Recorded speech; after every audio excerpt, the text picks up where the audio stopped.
କୌଣସି ଗୋଟିଏ ପୋଖରୀରେ ଏକ କଇଁଚ ରହି ଆସୁଥିଲା।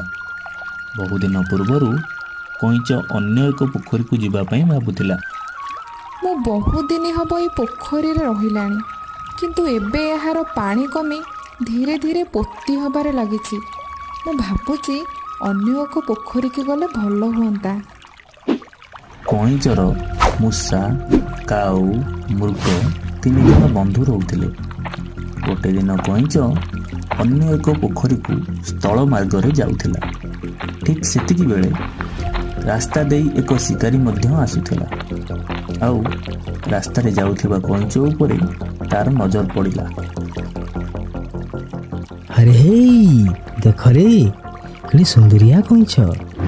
ଯାହା ହେଉ ବହୁତ ଦିନରୁ କଇଁଛ ମାଂସ ପାଟିକୁ ଯାଇନି। ଆଜି ଏ ପାଟି ଟିକିଏ କଇଁଛ ମାଂସ ଚାଖିବ। ଏହାପରେ ଶିକାରୀ କଇଁଚକୁ ଧରି ଜାଲ ଦ୍ୱାରା ବାନ୍ଧି କାନ୍ଧରେ ପକାଇଲା ଏବଂ ଘରକୁ ଯିବାକୁ ଆରମ୍ଭ କଲା।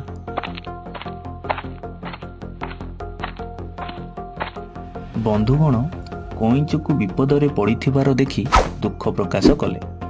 ସେମାନେ କଇଁଚକୁ ବନ୍ଧନ